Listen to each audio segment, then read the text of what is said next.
दोस्तों कक्षा 9वीं की ब्रिज कोर्स की किताब का पृष्ठ क्रमांक 6 पे 060 है ना, का कार्यपत्रक 6 का दूसरा सवाल हमको यहाँ पर क्या कह रहा है। ये सवाल ये बोल रहा है, क्या पी क्यू है ना, 9वीं की ब्रिज कोर्स का पृष्ठ क्रमांक 60 पर आपकी किताब पर मिल जाएगा, है ना।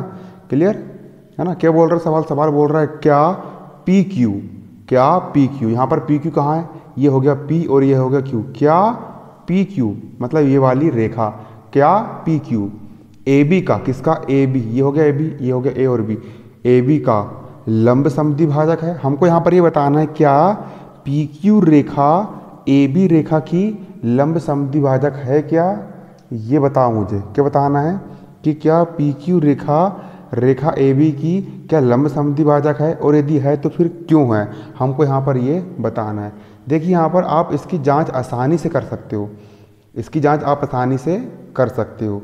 सबसे पहली बात तो देखिए यहाँ पर आप इसका कोण को नाप लीजिए।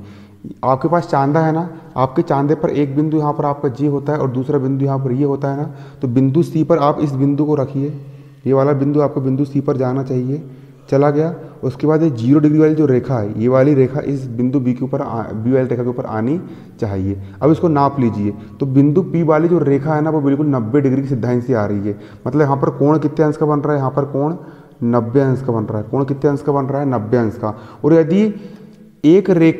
यदि कोई भी रेखा किसी रेखा के साथ 90 अंश का कोण बनाती है, इसका मतलब ये होता है कि ये वाली जो रेखा है ना, इस रेखा के ऊपर बिल्कुल सीधी खड़ी है। मतलब क्या होता है, लंब होता है।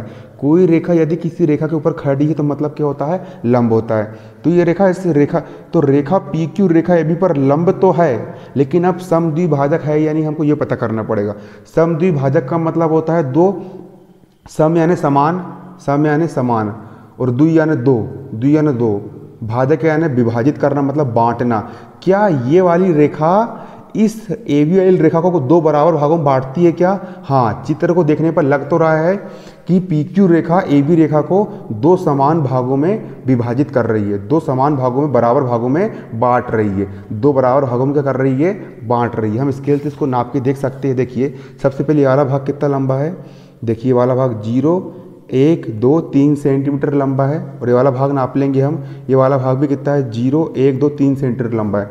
मतलब इस भाग की लंबाई भी कितनी है, 3 सेंटीमीटर, इस भाग की लंबाई भी कितनी है, 3 सेंटीमीटर। मतलब कि हाँ ये वाली पी क्यू रेखा इस पर लंब तो है ही और समद्विभाजक भी, मतलब इस रेखा को 2 समान भागों में विभाजित करती है, 2 बराबर भागों में बांट रही है। सम यानी समान, द्वि यानी 2, भाजक यानी विभाजित करती है। मतलब कि ये वाली रेखा इस रेखा की समद्विभाजक है ना।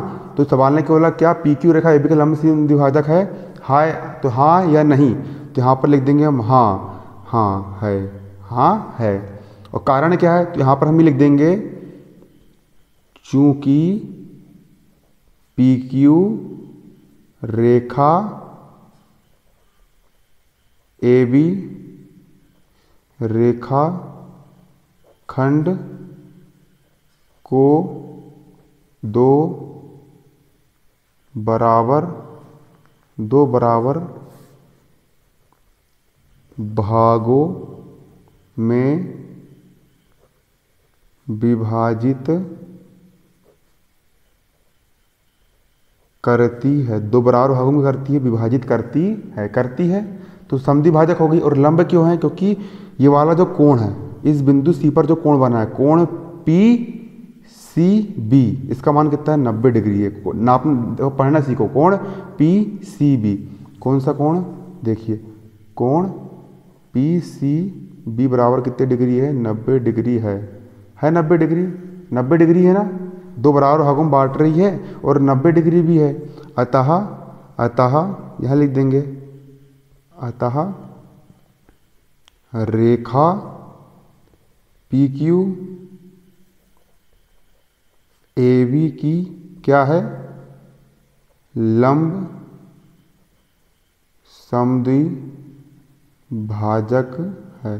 दोस्तों क्या है कि मैं बोर्ड में पढ़ाता हूँ, आज कापी में पढ़ा रहा हूँ, किताब में पढ़ा रहा हूँ, इसके लिए हल्की सी राइटिंग थोड़ी ख़राब आ रही है, आप मैनेज कर लेना इसको थोड़ा, है ना। स्क्रीनशॉट ले लो उसका ना। देखिए अब अगला सवाल क्या है, हमको यहाँ पर ये बताना है, इसमें वो जांच करना है, क्या पी क्यू रेखा ए बी की लंब समद्विभाजक है। सबसे पहले देखिए हम यहाँ पर चांदा लेकर के हम यहाँ पर कोण को नाप लेंगे, है ना। है ना। चांदा लेकर हम कोण को नाप लेंगे। सबसे पहले हम कोण को नापेंगे। कोण नापना सीखो। ये चांदे का ये वाला जो बीच का बिल्कुल सेंटर पॉइंट होता है ना, ये वाला बिंदु, ये इसके ऊपर जाना चाहिए। और ये वाली जो रेखा है 0 डिग्री वाली रेखा, ये वाली रेखा इस रेखा के ऊपर जानी चाहिए। बिंदु सी पर मैंने रख दिया। देखिए यहाँ पर कोण 90 अंश का बन रहा है ना, 90 अंश का कोण बन रहा है। बिंदु पी जो हो गया 90 अंश का कोण बना रहा है। मतलब कि ये वाली जो रेखा है इस रेखा पर खड़ी तो है, इस रेखा पर खड़ी तो है, इस रेखा पर खड़ी तो है, लंब तो है, लेकिन क्या समद्वि भाजक है क्या? क्या ये दो बराबर भागों में बांट रही है? नहीं बांट रही है। ये भाग थोड़ा छोटा हो गया और ये भाग थोड़ा बड़ा हो गया, इसलिए समद्वि भाजक नहीं है। लंब समद्वि भाजक नहीं है। कारण क्या है? क्योंकि ये भाग छोटा हो गया और ये भाग बड़ा हो गया। क्लियर है ना? आ रहा है समझ में? रेखा पी क्यू का बिंदु सी जो है, रेखा पी क्यू का बिंदु सी, क्या बोला मैंने? रेखा पी क्यू का बिंदु सी जो है वो रेखाखंड ए बी को दो बराबर भागों में नहीं बांटता है। इसीलिए रेखा पी क्यू रेखा ए बी की समद्वि भाजक नहीं है, क्योंकि छोटा बड़ा हो गया ना, समद्वि भाजक नहीं है। क्लियर? तो यहाँ पर हम नहीं पर चिन्ह लगाएंगे और क्या है यहाँ पर नहीं लिख देंगे। क्लियर? और कारण क्या है? कारण इसका यह है कि रेखा पी क्यू का बिंदु सी रेखाखंड ए बी को दो समान भागों में नहीं बांटता है। इसीलिए रेखा पी क्यू रेखाखंड ए बी की लंब समद्वि भाजक नहीं है। क्या लिखोगे आप यहाँ पर? देखिए, चूंकि रेखा पी क्यू का बिंदु सी रेखाखंड ए बी को दो समान भागों में विभाजित नहीं करता है, दो समान भागों में विभाजित नहीं करता है, अतः पी क्यू ए बी की लंब समद्वि भाजक नहीं है। लंब समद्वि भाजक नहीं है। जो हो गया आपका आंसर, है ना। इसको लिख लो कॉपी में।